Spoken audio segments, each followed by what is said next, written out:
Welcome to UATV. Trump రెండోసారి America అధ్యక్షుడు అయ్యాక వీసా జారీ మరింత కఠినతరమైంది. కొత్త ఆంక్షలు అమల్లోకి వచ్చాయి. భారతీయులే టార్గెట్గా ట్రంప్ నిర్ణయాలు ఉంటున్నాయి. ముఖ్యంగా మన ఇండియన్స్కు స్టూడెంట్స్ వీసా, చదువు పూర్తయ్యాక తాత్కాలిక ఉద్యోగం చేసుకునేందుకు వీలు కల్పించే H1B వీసాలు అందరి ద్రాక్షగా మారాయి. 2024 అక్టోబర్ నుంచి 2025 మార్చి మధ్యకాలంలో అంతకు ముందు ఏడాది అదే కాలంతో పోలిస్తే ఏకంగా 43.5% విద్యార్థి వీసాలు తగ్గిపోయాయి. దీంతో అమెరికా ఫ్లైట్ ఎక్కేందుకు విద్యార్థులు ED-5 వీసాల కోసం ప్రయత్నిస్తున్నారు. అమెరికాకు వెళ్లేందుకు ప్రస్తుతం H1B వీసాల కోసం 1,10,00,000 దరఖాస్తులు పెండింగ్లో ఉన్నాయి. వీటిని క్లియర్ చేయాలంటే కొన్నేళ్ల సమయం పడుతుంది. అయితే అమెరికాలో శాశ్వత నివాసం పొందాలంటే EB-5 వీసా ఆశాకిరణంగా కనిపిస్తుంది. అమెరికన్ ఇమిగ్రెంట్ ఇన్వెస్టర్ అలయన్స్ చెబుతోంది. గత ఏడాది ఏప్రిల్ నుంచి ఎక్కువగా భారతీయులు EB-5 వీసాల కోసం ప్రయత్నిస్తున్నారు. ఈ వీసాల కోసం చేసుకున్న దరఖాస్తులు గతంలో ఎన్నడూ లేనంతగా ఉన్నాయి. 2023 అక్టోబర్ నుంచి 2024 సెప్టెంబర్ 24 వరకు ఏడాది కాలంలో నమోదైన EB-5 వీసాలు కేవలం 1,428 మాత్రమే. అమెరికాలో శాశ్వత నివాసం కోసం పలు రకాల వీసాలు అవసరం లేకుండా గోల్డ్ కార్డ్ వీసాలను ప్రవేశపెడుతున్నామని గతంలో ప్రకటించారు. ఇందుకోసం $5 మిలియన్ అంటే మన కరెన్సీలో 43,83,00,000 రూపాయలు చెల్లించాలి.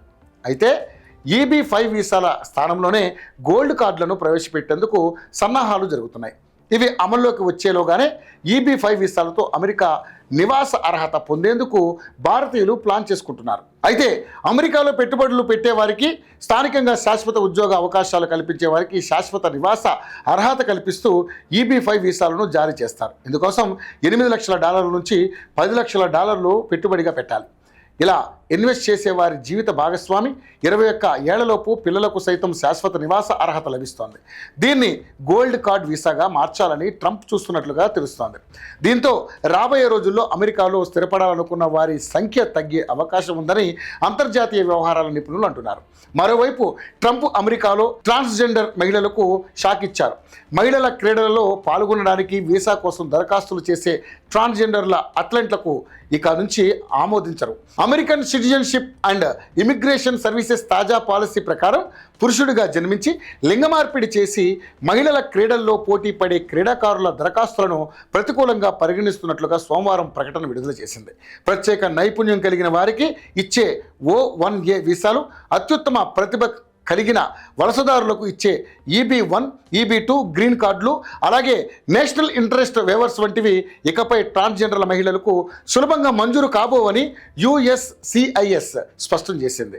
ఇక బయాలజికల్ గుణాల వల్ల పురుషులు మహిళల క్రీడల్లో గెలిచే అవకాశాన్ని ట్రాన్స్జెండర్ ముసుగులో వాడుకుంటున్నారని చాలా కేసుల్లో స్పష్టమైందని USCIS అధికార ప్రతినిధి మాథ్యూ ట్రాగేసర్ వ్యాఖ్యానించారు. ఈ చర్య మహిళా క్రీడాకారుల భద్రత, మానవత్వం, గౌరవం, నిజం అనే ప్రమాణాన్ని కాపాడేందుకు తీసుకున్నదని పేర్కొన్నారు. ఇది ట్రంప్ ప్రభుత్వం తీసుకుంటున్న సమగ్ర క్రీడా మార్గదర్శకాల్లో భాగమే. ఇప్పటికే అమెరికాలో పలు రాష్ట్రాలు ట్రాన్స్జెండర్ మహిళల క్రీడల్లో పాల్గొనడాన్ని నిషేధించే చట్టాలు అమలు చేస్తున్నారు. దీనికి తోడు ఇటీవల ట్రంప్ ప్రభుత్వం keeping men out of women sports అనే కార్యనిర్వాహక ఆదేశాన్ని కూడా విడుదల చేసింది. ఈ ఆదేశం ప్రకారం మహిళల క్రీడల్లో పురుషులుగా జన్మించిన వ్యక్తులు పాల్గొనడాన్ని నిషేధించింది. గత నెలలో America Olympic and Paralympic committee కూడా తన పాలసీని ట్రంప్ ఆదేశాల ప్రకారం సవరించింది. ఈ మార్పులకు మద్దతు పలికేవారు మహిళా క్రీడల్లో సమాన అవకాశాల కోసం అదే సరైన దారి అంటుండగా, విమర్శకులు మాత్రం ఇది మైనారిటీల హక్కులను కుదించే చర్యగా అభిప్రాయపడుతున్నారు.